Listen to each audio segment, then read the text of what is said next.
Hello everyone.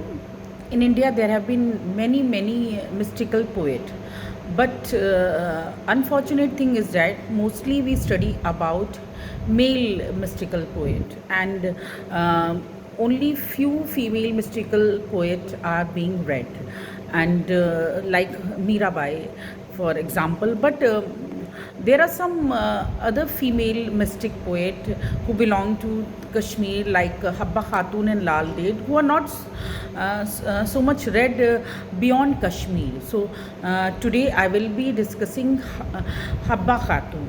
So Habba Khatun was born in a small village near Pampur, where life was molded by personal adversities and socio-political upheaval of her time.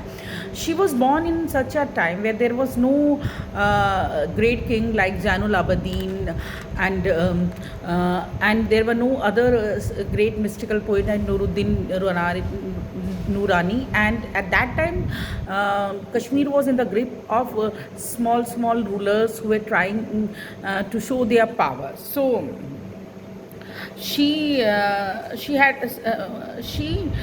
a journey from simple village girl Zoon to Queen Yusuf Chak, uh, which is marked by deep emotion and profound transformation in the intellectual sphere. As a girl, she was born as Zoon, but later when she was married to the king, then she was called as Habba Khatun.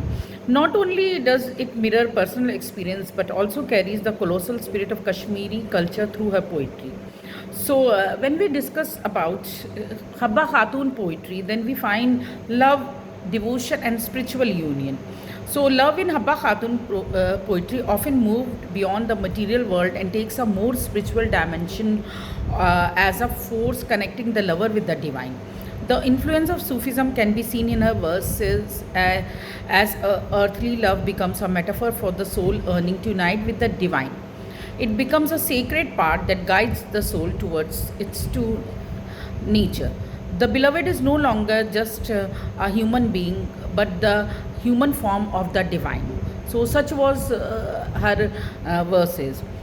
This devotional aspect makes her a mystic poet like Rumi and Kabir, who believed love is a transformative force capable of dissolving the self in the infinite. For Habba Khatun, the beloved is both a person and a symbol of higher, ineffable presence. So, we also see the pain of separation in her poetry. In her poetry, separation and longing are central theme, prompting the poet from well-trodden path. She expresses not only her personal loss, but also the broader human experience of yearning. Her verses vividly experience the anguish of being separated from her beloved Yusuf Shachak, who was her husband, after his exile, and due to political reason he was captured and exiled. The immense pain of separation becomes a canvas on which she paints her innermost desire and emotion. The greater distance between them amplify the intensity of her longing. In her verses, she has repeated the theme of separation with the beauty of Kashmiri landscape, which has created a powerful emotional resonance. Her poetry transforms personal grief into a universal narrative of love and loss, making her work timeless and relatable. Now, we also see nature as an emotional mirror in her poetry. The natural beauty of Kashmir is an integral part of Habba Khatun poetry, as it is in the poetry of other poets of Kashmir. The rivers, mountain, and chinar trees, which are synonym for Kashmir, are just a backdrop but are active participant in her emotional journey. She uses the landscape as a metaphor for her emotional state, allowing the reader to sense her sorrow and joy through the changing season and element. Through her clear imagery in her verses, Habba Khatun weaves between the external realms and her private emotional world where nature and human live in good terms. Being in Kashmir, that is both pain and a remedy for her, has become a continuous reminder of not being with anyone she loves most. This was her husband, Yusuf Shachak. Now, there is also love as an existential quest. Beyond its emotional and spiritual dimension, Habba Khatoun poetry goes into the existential dimension of love. Verses often reflect on the nature of existence, identity, and the human condition through the lens of love. For her, love becomes both a vehicle and a destination, helping her navigate the tumultuous wave of life. The existential search places her side by side with philosophical poets such as Rabindranath Tagore, who used love to dig into the unknown mystery of life. For Habba Khatun, love is at once a question and an answer, a power that reveals the very essence of existence.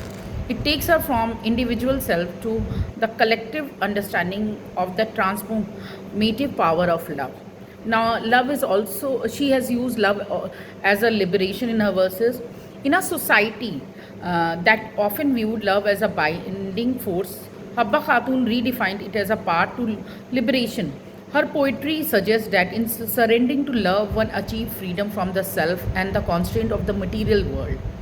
Love, in her view, is not a chain but a force of liberation that frees the spirit from the bonds of time and space. This sense of liberation through love is an expression of her own journey to self discovery and resilience. As she faces the stormy seas of loss and longing, her poetry is an act of defiance against forces that seek to limit her expression and identity. Now, there is also a woman, she is considered the woman voice in Kashmiri literature, and she is a female voice like Lal Det. Habba Khatun was one of the earliest female poets in Kashmiri literature, and in her work is a bold assertion of the feminine voice. Her poetry challenges the norms of society by presenting women as complex individuals with their own desire, emotion, and intellect.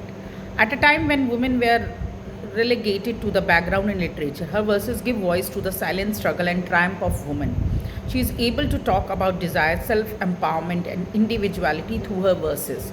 Her love is not passive, objectified. It is an active, engaged force that speaks to the complexity of the emotional and intellectual landscape. Habba Khatun was undoubtedly a trailblazer who reshaped the boundaries of female authority in her life. So, not many poets are trailblazer, uh, but Habba Khatun is a fine example of it. And her poem is also a symbol of resistance. Habba Khatun lives and poetry are also symbol of resistance against oppression. Her lamentation through personal resonate with the collective struggle of her people during a period of political turmoil. In the face of exile and separation from her beloved, she maintains a spirit of resilience and determination that is reflected in her work. In this sense, she is not just a poet but a cultural icon who embodies the resilience and spirit of Kashmir. Her poetry becomes a tool of resistance, both personal and collective, offering a vision of hope and endurance in the face of adversity.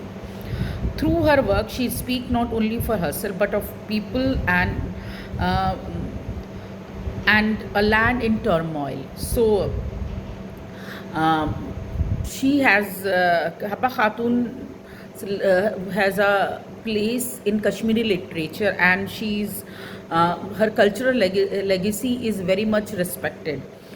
She is a timeless icon. Habba Khatun poetry has survived through the century and to this day form an instinctive part of Kashmiri culture. Her verses are sung, keeping the memory of Habba Khatun alive in the heart of her people.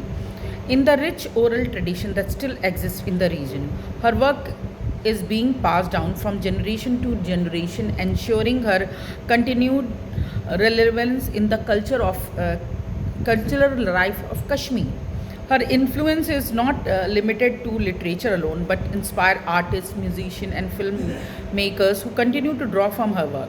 She remains a timeless icon representing the soul of Kashmir and its rich literary heritage.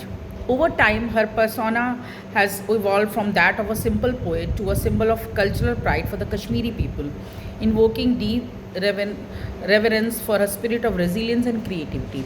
Now, Habba Khatun is a household name in Kashmir, who is very much loved and respected by the Kashmiris worldwide. So her relevance is not limited to her age or beyond, but it's still in the contemporary time also. In today's world, where themes of love, loss, and resilience continue to resonate, Habba Khatun poetry remains as relevant as ever. Her ability to articulate universal emotion makes her work a source of solace and inspiration for modern audience. In an era when many people